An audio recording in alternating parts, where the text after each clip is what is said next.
Welcome to Kasao, Mukono district in central Uganda. Here, Mariam Nabatanzi is like any other woman if you walked past her. But get to her home and you may be forgiven for thinking this is the boarding section of a school.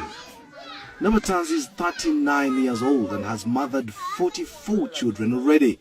38 are alive today. You heard right, 44 children, all delivered normally. Everything here is done massively with near military precision. 22 kilograms of maize or corn flour, 7 kilograms of beans, 2.5 kilograms of sugar. That's the daily feed for this humongous family. I lost count of how many breads they ate. I'm in the middle of a huge operation, feeding operation. It's like a military operation.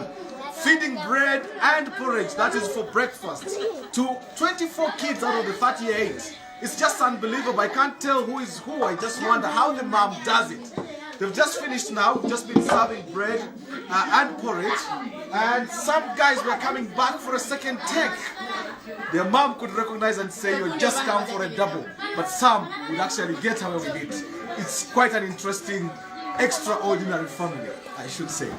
Question is, how did this all begin for Nabatanzi? First, she was married off too young, aged 13, and started having children immediately. In my heart, I wish to have 6 children. I gave birth 4 times, and on each occasion, I had twins. 8 children were more than what I had bargained for. I went to hospital to ask the doctors to stop me from having babies. The doctors carried out tests and said it would be risking my life if they stopped me. I was too fertile to stop. I went back home and conceived quintuplets. 5 children at once and then 2 times more. With 23 kids, I thought it was too much and I went back to hospital. But the doctors said they couldn't stop me without risking death. I was pretty healthy, having natural births. Gynecologists say it's possible to be this fertile, although not commonplace. But once you have these many children, my question then is, how hard is it to name these children? We both break into a bout of laughter. We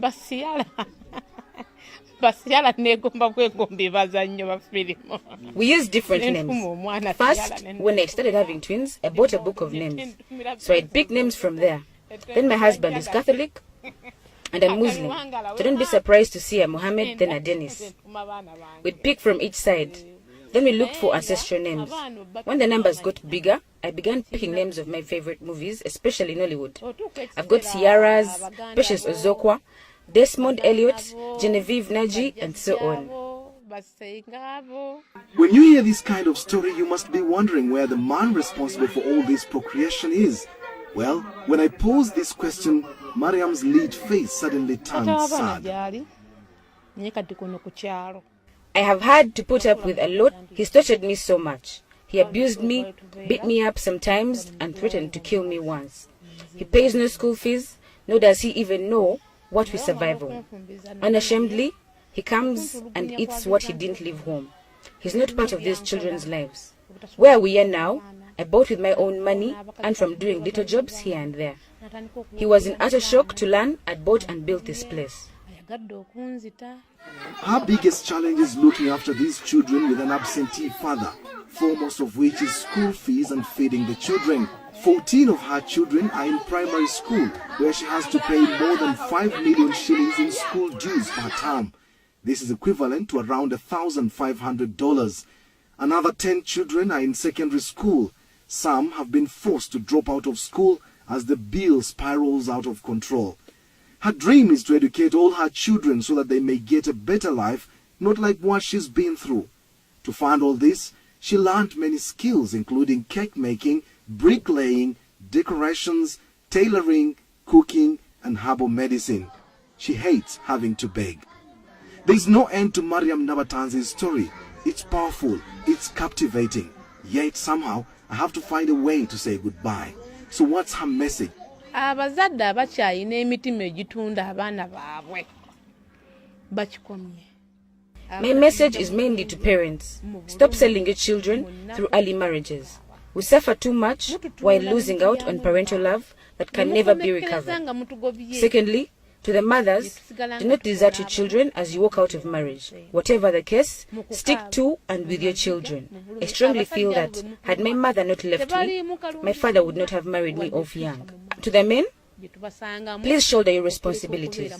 Don't leave it to the women. A man puts up a shop for you and they imagine all is sorted. No buying anything anymore at home. You forced us to become like men. Reclaim your status as men. Show us love and let us do our responsibilities. It's hard to hold back my own tears knowing so many examples of what she's referring to. Mariam only sleeps for a maximum of 5 hours a day. The rest of her day is dedicated to the children. It would have been good to know what her neighbors make of her, but time wasn't on my side. But don't be surprised if she's declared the woman with the most number of children in the world from one man. Kasim Kaira, Azam News, Kasao, Uganda.